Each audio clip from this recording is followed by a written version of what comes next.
Hey guys, what's up? Welcome back to today's episode of The Fishing Teacher, and really appreciate you guys swinging by the channel and spending some time with me today. Always happy to have you guys here.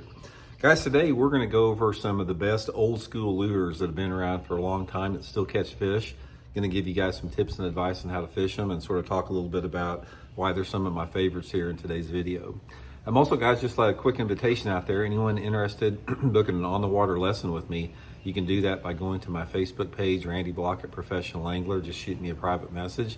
I can give you all the info for that. So much appreciated. Okay, guys.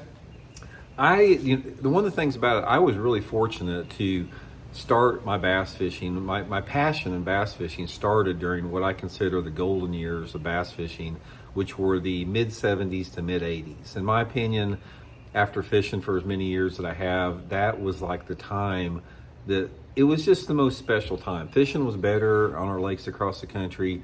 We hadn't had the explosion of tournaments. There wasn't that many people bass fishing compared to what it is today. And it was just easier to catch bigger fish, especially.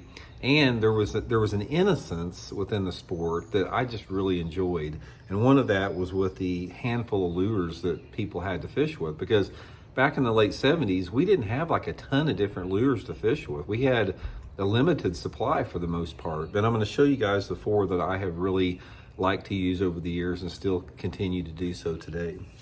Okay, guys, the first one, this is one of my favorites. This is the old Rebel Deep We Are, or the We Are. Also, guys, I'll link all the stuff in my Tackle Warehouse links. If you guys would like to try some of this old school stuff, I'll put them in the links in the description. But guys, this Rebel Deep We Are, this is one of the greatest crankbaits of all time. I started using this thing back in the late 70s, and I've caught so many good fish on it, especially when you get into a situation where water clarity is sort of like 1.5 to 3 feet. This is just an excellent crankbait.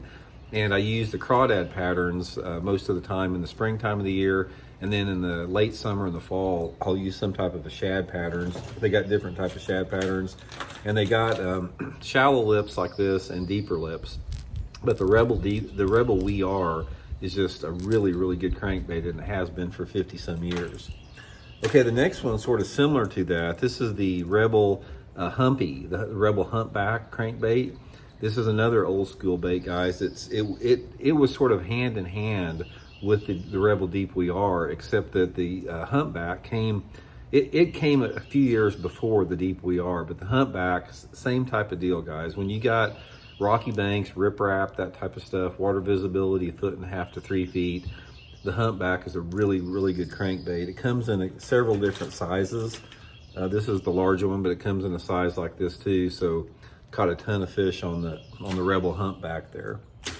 Next one, guys, we've talked about this before on the channel. You can't beat the old jitterbug. Guys, the old jitterbug, there's still a ton of guys that fish this today, and they still catch a lot of fish on it. This thing's been catching fish forever. One of the best farm pond lures you can use. If you guys walk farm ponds or something like that, the jitterbug is a really good lure. Jitterbug's a really good lure to fish off the bank. If you guys are a bank fisherman, you can cast this thing parallel to the bank and catch fish with it. But it's just a really, really good top water lure. Anytime the water temperature is over 60 degrees, the jitterbug's going to work good in low light conditions. And finally, guys, is the old Hellbender. You hear me talk about my affection for the Hellbender. This is a big bass lure. Back in the 70s, there was more big bass caught on this Hellbender than any other lure that I'm aware of out there. It's just got a nice wide wobble here. It's got that spinner on the back. That people don't use it much anymore, but guys, I have personally seen lots of big ones caught on this. So if you guys ever want to try something a little bit different, get you a Hellbender there. But anyway, guys, that's just a few of the old school lures that have produced a lot of bass for me over the years. They still work today. Like I said, sometimes since they don't see them anymore, most people don't fish them because of all the high-tech lures we have now. You might want to give them a try because they can definitely produce still today as good as they have in the past there. So hope it helps out. We'll talk later.